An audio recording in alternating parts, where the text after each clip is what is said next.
I got Mel Skahan here with me. He has 21 years of forestry experience. Mel, why don't you tell everybody a little bit about yourself? Hello, everybody. My name is Mel Skahan. I'm a member of the Yakima tribe here on the Yakima Reservation in Washington State. My career has been forestry with the tribe for 21 years, and then before that with the Forest Service for 7. So I've been in forestry just about all my life, all my adult life. And along with that have had different types of experiences that have shaped what one person in my life has called a hobby, and what I call, well, not necessarily a passion, but just a life-changing experience that has brought me to this point now, and why we are having this conversation today. So, you weren't always interested in the paranormal or Bigfoot. Do the people in your tribe like talking about the paranormal?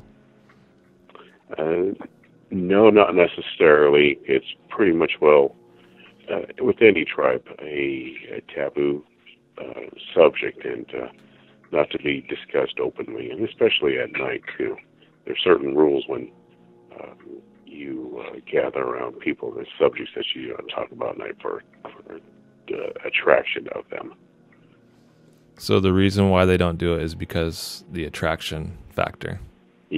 Yes, at night, and then in general, it's just I don't know. You always hear about the unspoken law and how you're supposed to follow that, and then if you go against that, then you're speaking against things, and then you're kind of putting yourself in, I guess, in danger of being followed or having them come around you. Have you heard stories about Sasquatch before you became a believer?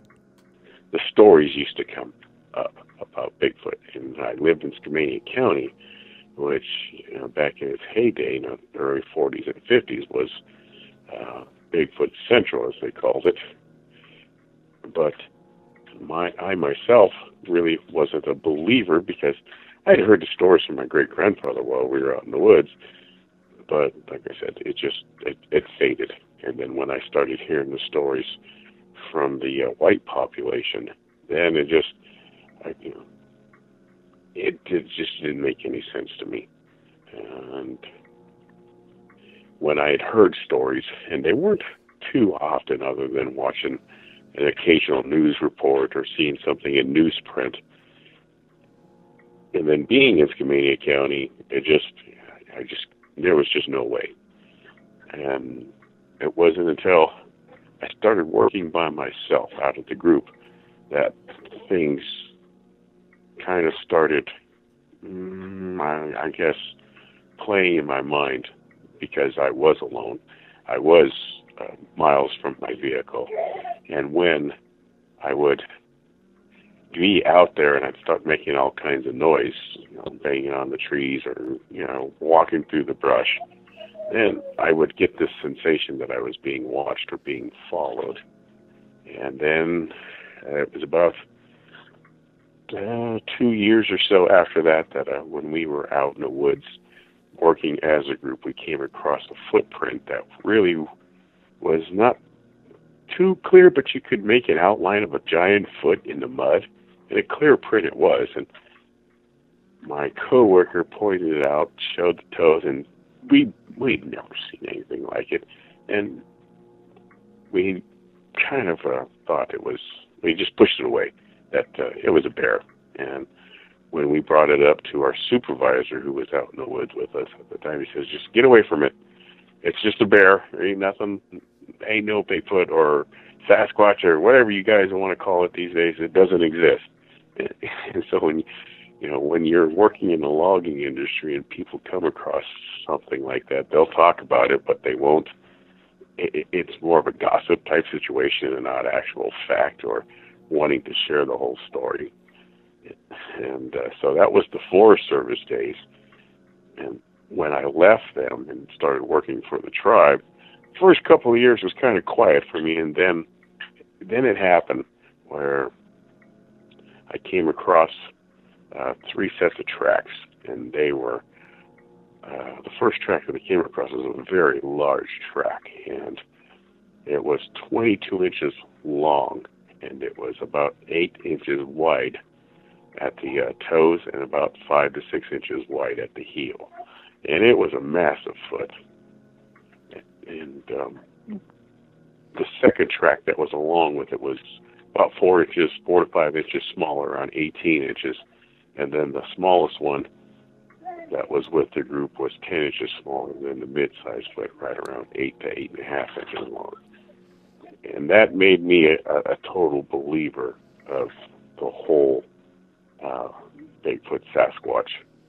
Wow. When I saw those tracks and followed them and watched how each one of them had the 3 different personalities to them, especially the male being the larger one, and watching how he was caring for the other 2, looking out for him by his movements, and then the mid one, the 18-inch one, being the female, being with the little guy as it ran around and had no purpose other than having fun in the woods, and you could see that in each one of the tracks. What did it feel like to finally acknowledge that they're actually real? It definitely was life-changing, mind-boggling. Anything that is a surprise to you in your life, that's exactly what it was. And at first, I thought it was a hoax, that somebody was playing a trick on us. But when following each individual track, and as far away from the main road that we were, because we had snowshoed into this place, then after it being verified by my coworker, because I had gone down into this creek canyon by myself, and when I saw the tracks, I walked back up to him, I grabbed him, and told him he needed to follow me down, and he was my witness to the whole phenomenon, and he was actually floored himself, because he'd never seen them before either, and he'd been in forestry just about as long as I had, and never come across anything that clear before. And it changed, my whole view on life after that. Yeah, seeing is definitely believing. What were some of your most memorable encounters, of your life, the most interesting ones that happened to you? That one right there is nothing tops it, because when you do investigations or talks with other people, and you're not going to have people that are convinced that they need to have that hands-on, eyes-on experience just like I did. And when you tell them that story and tell them every little minor detail that you have of each print, each stride, the bed that I found along with it, and that, nothing tops the very first one, and just because of my introduction to them, and that's the site of the actual prints themselves, and then the sound one. There have been many vocalizations that I've heard, but trying to protect them and keep them under wraps and not let everybody else know where I find them or where I hear them is probably the biggest thing. And then the vocalizations that we've heard have been many. And the most memorable vocalization that we've heard was while we were out hunting, and it happened at somewhere around 4:00 in the morning. The first one that had the first vocalization that it made. And then about 45 minutes after that, the second vocalization that it made as we exited the vehicle and then started our hunt. And after hearing both of them from the same subject, we still decided, or I had to talk my 2 partners who were hunting with me into going out and hunting that day, because we were going to be in the opposite direction from where it was. And I've actually smelled them many times, and They range from the very first one to smell like garbage, rotted meat, sulfur, wet dog, to a kind of like easing floral smell. And as I talk to many other researchers and stuff, they're kind of under the understanding that the putrid smell that they admit is a defensive smell, that they don't want you in the area, or they're upset, and so the gland is opening up, and they're the flight or fright, or they're going to defend themselves.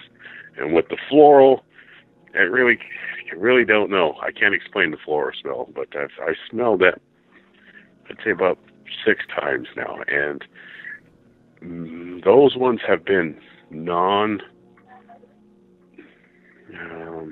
there have not been any there's a visual contact with them or vocal sounds coming from them, and that was just them walking around the camping area late at night. And I wonder if the floral smell is because they're intelligent enough to want to smell good and they don't always stink. Yeah, and one of my friends is always saying that that's their inviting smell, and that's, you don't pose a threat to them, and so they're not going to do anything to try to ward you off or scare you away. In your vocalizations, have you ever heard them sound like they're trying to talk, like language? No, I've never heard. There's a recording out there from Ron Moorhead from California back in the early to mid 70s, and I've met him, and I've heard his recordings there when it sounds like what they call samurai chatter, and I've never heard anything like that, and it's more of like a and hold on a second, Mel. Let me share those sound clips with everybody so they can hear what you're talking about.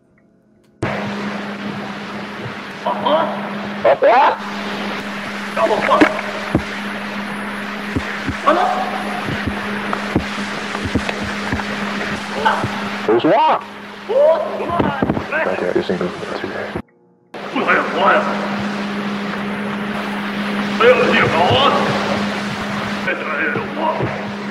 So you never heard anything like that, Mel? Is that what you're trying to say? Or on an outing expedition in Northern California, we heard something similar to that, which was more of a higher pitch between two, but they were way off in the distance.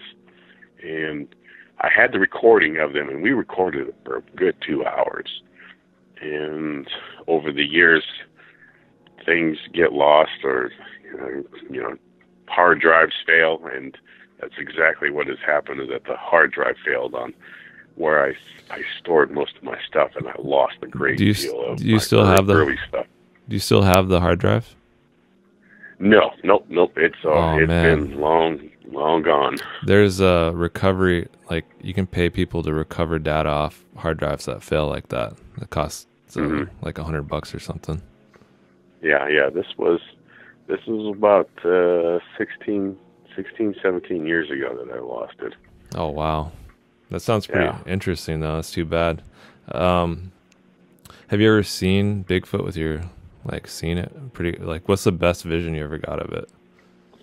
The only visual that I've ever had was about 12 years ago, and I was at work, and it was about 2 o'clock to 3 o'clock in the afternoon in the central part of the Yakima Reservation, near high elevation, right around 4,500 feet, east of a popular lake that a lot of the enrolled members can go and fish and camp.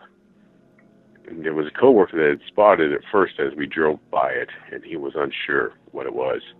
And then we backed up, and what he saw was a 8.5-foot figure, male, dark black, no fat to him, solid athletic build, with his right arm extended, holding himself or lifted up and setting palms to the tree, and when we backed up, it dropped its right arm and then turned to its left, and then he yelled out, "There it goes." I was the driver of the vehicle, and I looked over to the right, and that's what I saw was him dropping his arm and then turning to the left, and then one step, and then the full turn to have his backside towards us and running away from, and then watched it take about 7 or 8 steps away from us and then turn to the right. And then then that's when I got out and stepped on top of the cab so that I could see where he was going, and I could see the shoulder and the profile, the right side of him, as he was running towards the south, away from us. And then I was like, "Oh, my camera! I had a camera with me," and I reached for it in my work vest and I threw it on, and then I immediately started tracking it, and we came up with the height estimation from me going to the tree where he was standing, and then putting my hand up and then grabbing a piece of woody debris and then putting that over my head to get the height estimation. And then the impressions on the ground, we started marking those out, and we were getting a stride from anywhere from 7 to almost 9 feet in length. Damn. The left foot and then the right foot, and it was like, wow, no wonder this thing was gone as fast as in a split second. And that's been the only visual that I've ever had one. Was it intimidating at all to see something that large?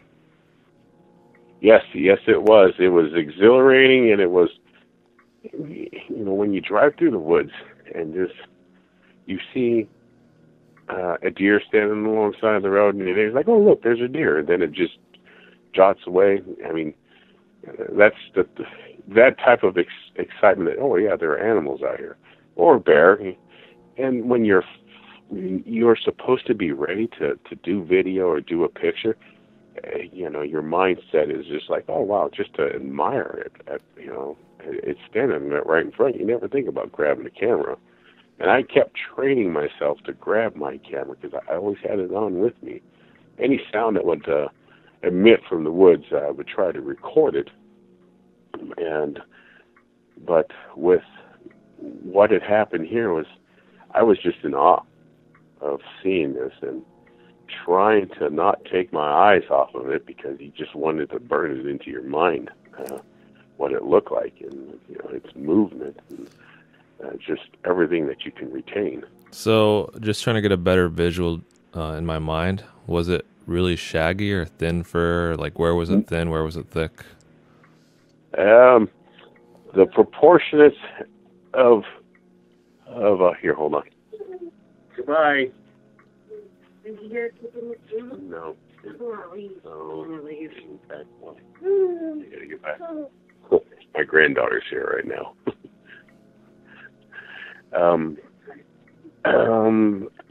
I could say that if you say more of a football player, somewhere of a running back or somewhere around there with a big barrel chest, and it didn't have much body fat on it at all.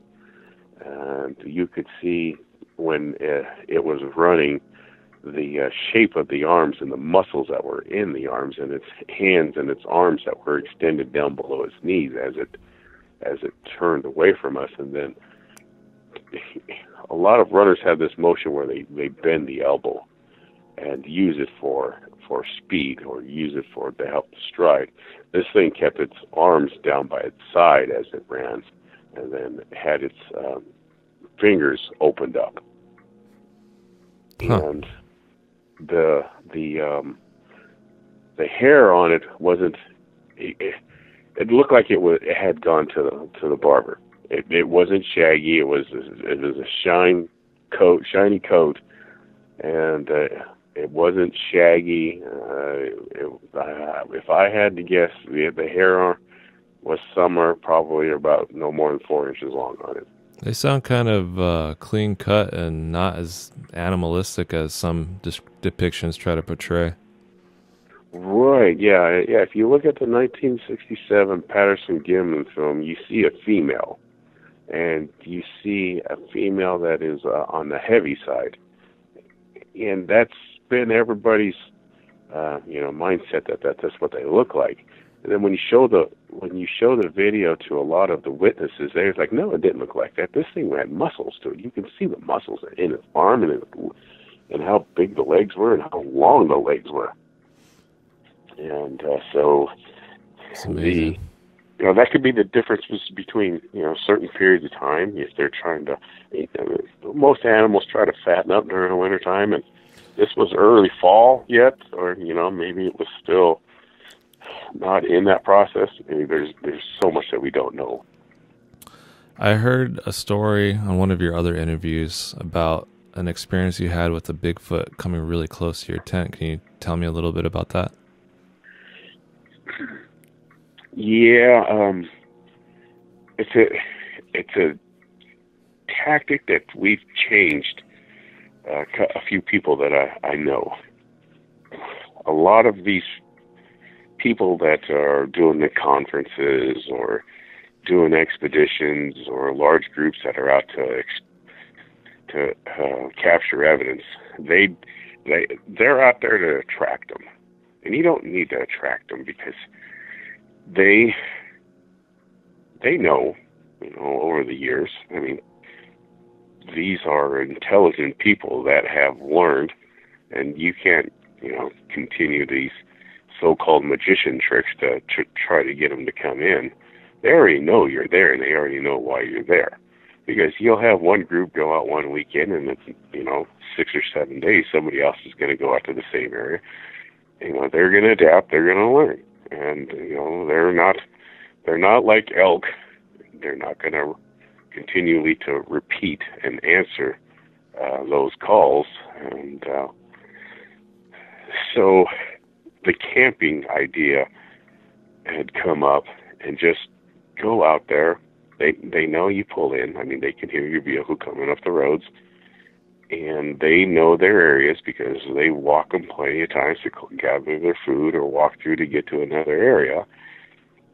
And when you go in there and play the camper and keep your mindset at that, don't take any pictures, don't take cameras with you, don't take any recording devices with you. Just go out there and just enjoy it. And so we did this with 3-4 people to start with, and it worked. People that go out to camp with kids or, just a family gathering, they're the ones that come to us with the stories. And they tell us the observing points where they come in, or they came into camp, or they've seen them run by. So we decided to try this, and it worked. When we just went out, camped, talked, had a fire going, cooked our dinners, cooked our foods, and then turned in for the night, that was it. There was silent communication between both tents or each tent.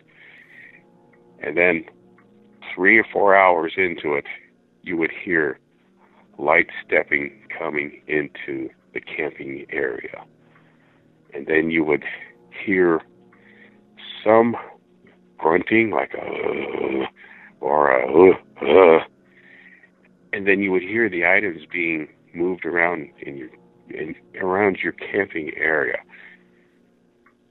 And you would remain quiet and just try to feel or see where they're at in your mind and where you put everything out. And then just listen to move about. And then one time we seen a larger one walk, his shadow go by the tent, and woke up the next morning, and then he attempted to open the rain slide, pulling the zipper down. He'd opened it about a good foot and a half. He pulled the zipper down and didn't hear it, and it was pretty interesting on how something like that would happen when you were wide awake and the zipper was like 5 feet away from you. But those experiences we started building on, and then we started inviting more people to go into the camps with us. But on a larger group, they wouldn't come around. They would stay away. And so we would whittle it back down to 2 tents again, and then they would come back in. So that's what we've learned so far, is the smaller the camp, the more activity you're going to have.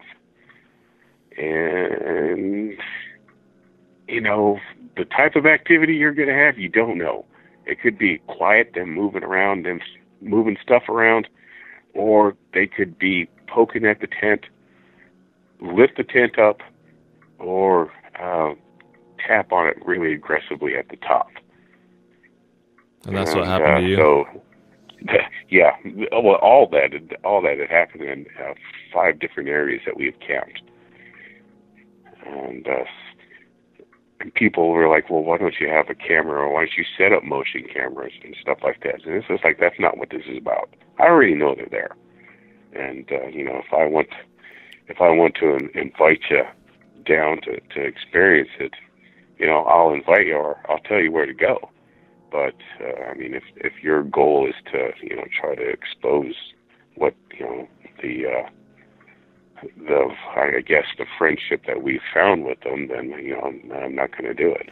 You're more into trying to make a connection or friendship with them than trying to expose them. I'm not trying to expose them.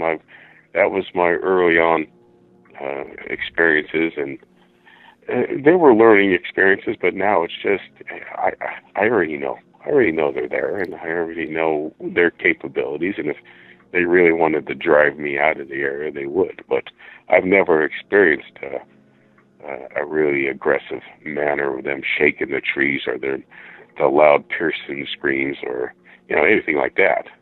And so it's just how far or how willing are you there to sit there or to lay there in a bed with just a little thin piece of the material keeping, them from seeing you, or from them, just harming you. I mean, it's just... If they wanted to, on our last... Could. Yeah, on our last... Go ahead, sorry. Yeah, on our last outing, I actually reached for my pistol, and had it on my chest. And then I put it down, because there was, even though it was aggressive, I was going to let it play out to see how far they were going to go, and then having them push the tent wall like about almost a foot from my face. That was it. I had reached for a headlamp instead, because when you turn lights on, then you're going to spook. If there's a robber in your house, you turn a light on and they're going to scatter. The same thing here is that if you turn a light on, well, they don't want to be seen or exposed. They're going to take off.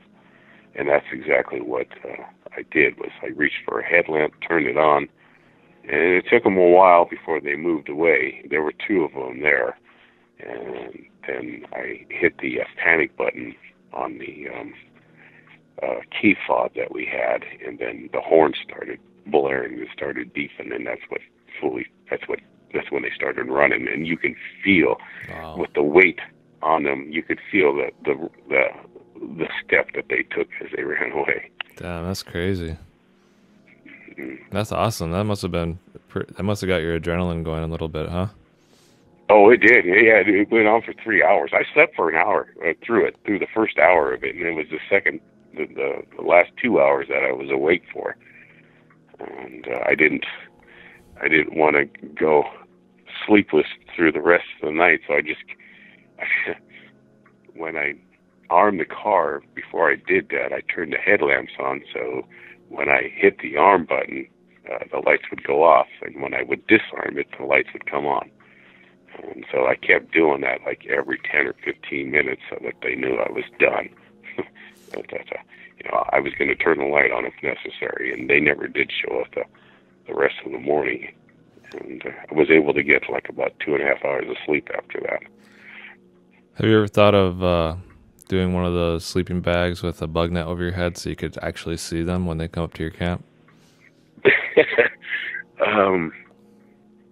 I got brave enough one time to leave the rain fly off the tent so that the mesh screen over the tent, we could see the stars in the treetops. I never liked it before because I didn't want them looking. I mean, you got something that's pretty near 10 to 11 feet tall, looking down at you. I mean, that's really intimidating. And I never slept without the rainfall, even in the summertime, because I didn't want that happening. So this last summer, we did that. We let the rain fly off, and we went to sleep. And about 3 o'clock in the morning, that's when he came in. He or she, I don't know if it was a male or female, but we were sleeping inside, and I had been snoring, and then I snorted like and then woke up, and then whatever was next to the tent jumped straight up in the air, and then it landed, and then you just felt this shake of the tent as it landed. Boom! Damn, they're ninja. And I was like, whoa!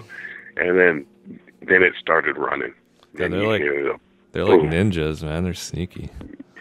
Yeah. He approached very quietly, but of course I was unconscious in my sleep at the time, and the other two folks that were around did not hear it either, and so it was very quiet, even though we were under a tree canopy, and it really wasn't too littered with all that stuff because the camping area was pretty clean.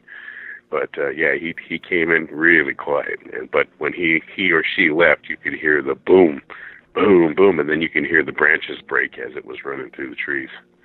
That's crazy, man. That must have been like you could feel the shaking in your body from the ground. Yeah. Wow. Yeah, and that's when I realized. I mean, 10 foot, 700 plus pounds, and how easily that they can, if they really wanted to harm you, really wanted to hurt you, and wanted you out of there, it wouldn't take much. They could rip a person apart pretty easily. Yeah, they could do some pretty mean stuff to you, and how much pressure do you have to put on a tent to break it? And not much. Not for them. Okay, that was the end of part 1 of my interview with Mel Skahan. Stay tuned for part 2, which is coming up pretty soon. We're going to talk about Sasquatch and how they're people, the spiritual aspect of them. They're not just animals. And as usual, like and subscribe if you like the video. Thanks for watching.